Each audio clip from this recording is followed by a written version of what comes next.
Shalom saudara yang dikasihi Tuhan Yesus Kristus. Selamat pagi, salam sejahtera untuk kita semuanya.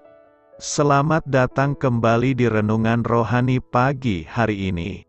Semoga saudara yang terkasih dalam keadaan sehat selalu, kiranya damai dan sukacita Roh Kudus melimpah di dalam hati dan pikiran saudara saat ini.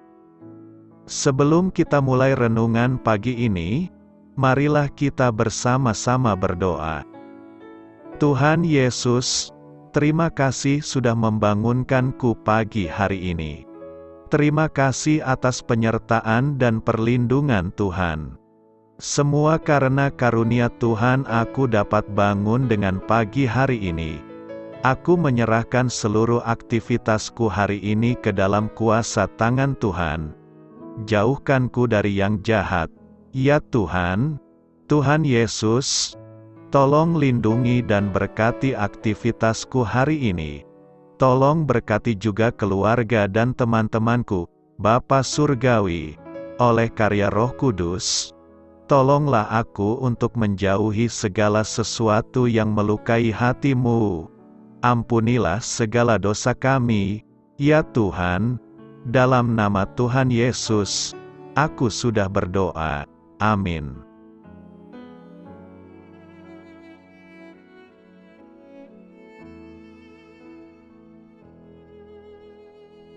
Sahabat Suara Sion, pembacaan ayat emas Alkitab renungan kita hari ini.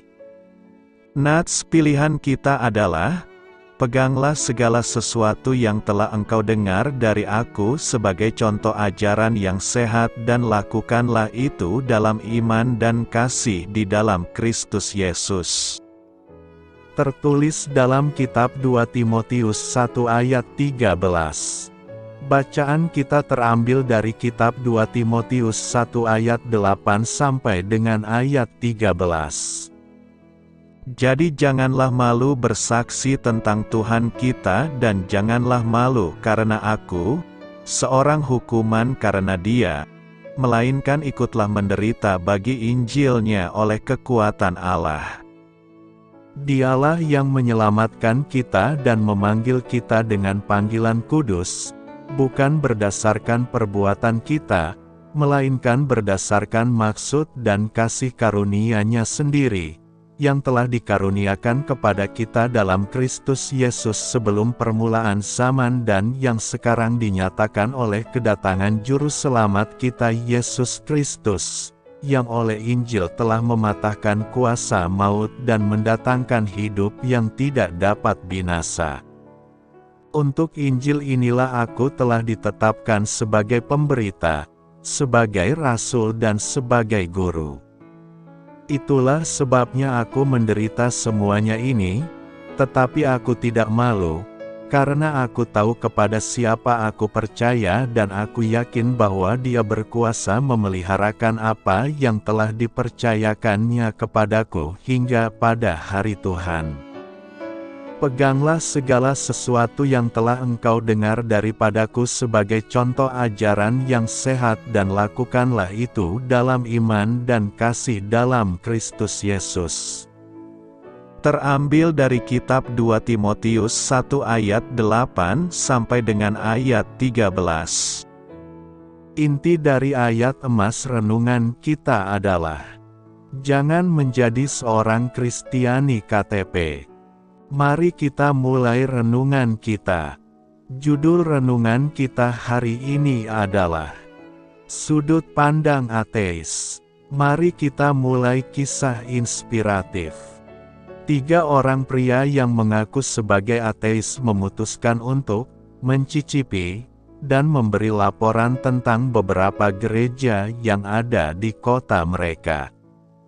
Salah seorang pria tersebut berkata, selain ajaran, ada hal lain yang memikat orang-orang.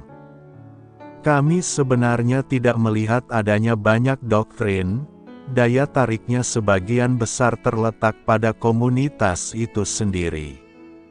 Di kebanyakan gereja, isi ajaran tidaklah sepenting apa yang tampak dari luar. Ketiga orang ateis itu memberikan penjelasan ini untuk menjawab mengapa ribuan orang di wilayah mereka datang ke gereja setiap hari Minggu.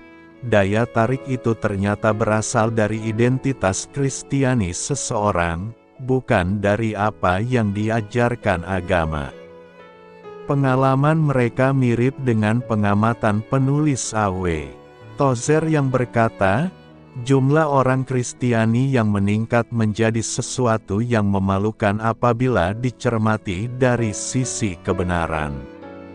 Mereka menyatakan percaya kepada Kristus, tetapi kepercayaan mereka itu telah begitu menipis sehingga mustahil untuk dapat didefinisikan dengan jelas. Rasul Paulus tahu siapa yang ia percayai, dan ia memerintahkan pengabar Injil muda Timotius untuk memegang teguh kebenaran yang telah diajarkannya. Kita pun harus memegang teguh keyakinan kita berdasarkan Alkitab yang bersifat pasti dan diilhami oleh Allah. Hal yang kita percayai tentang Allah lebih menentukan daripada perasaan apapun yang kita dapatkan ketika berada di gereja. Tozer menyerukan kepada kita untuk tetap teguh pada firman Allah yang hidup dan yang ada untuk selamanya. Teladan iman. Peganglah segala sesuatu yang telah engkau dengar daripadaku sebagai contoh ajaran yang sehat dan lakukanlah itu dalam iman dan kasih dalam Kristus Yesus.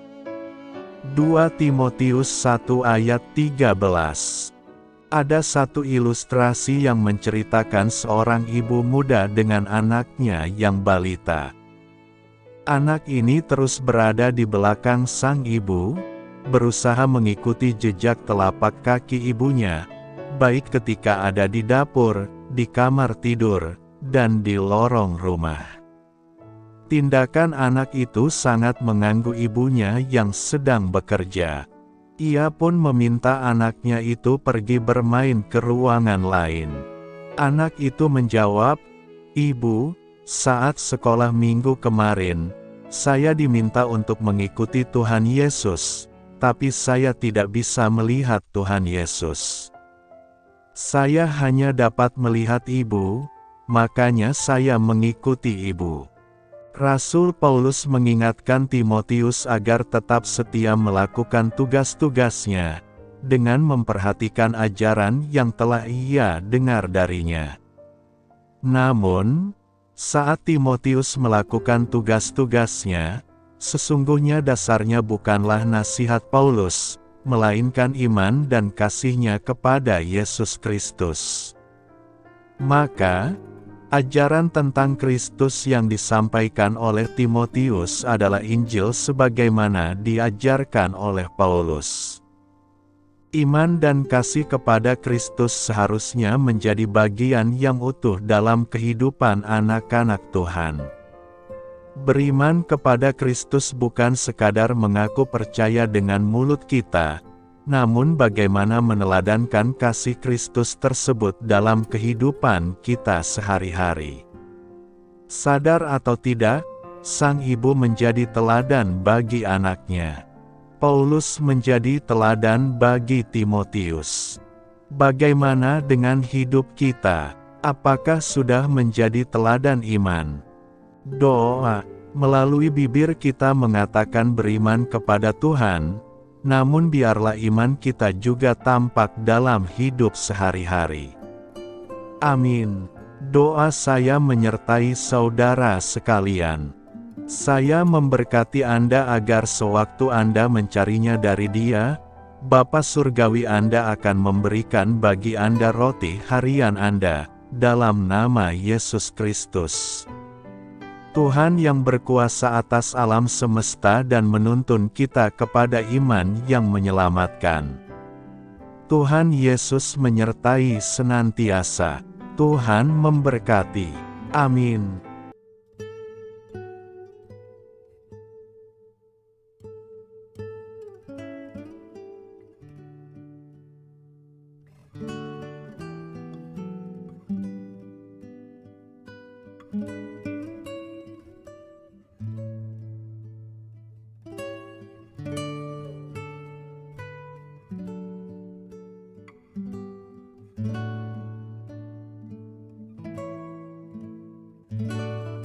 Marilah kita renungkan, sahabat pendengar, demikianlah renungan firman Tuhan di pagi hari ini.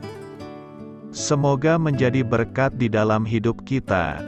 Dan sebelum kita memulai segala aktivitas kita pagi hari ini, marilah kita berdoa. Selamat pagi Bapa, malam hari telah berganti pagi, kehidupan baru telah Engkau berikan kembali bagi kami. Bapa Surgawi, tolonglah aku menyadari kebutuhan orang lain, supaya aku dapat membagikan apa yang telah Engkau berikan kepadaku.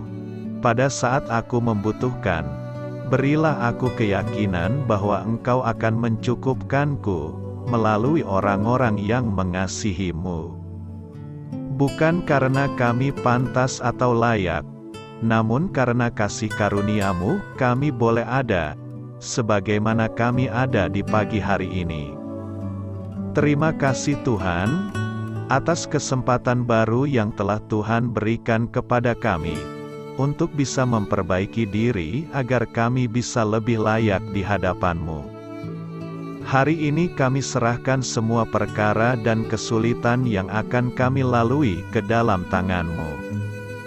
Biarkanlah kami bisa memuliakan-Mu dalam segala aktivitas yang akan kami lakukan. Amin. Biarlah firman Tuhan menjadi pengingat untuk kita semua, bahwa tuntunan dari Roh Kudus akan selalu memberi jalan keluar bagi setiap permasalahan hidup kita, dan memberi kedamaian di hati kita. Sampai jumpa di renungan pagi rohani Suara Sion berikutnya. Kiranya Tuhan selalu memberkati saudara semua hari ini. Amin. Shalom.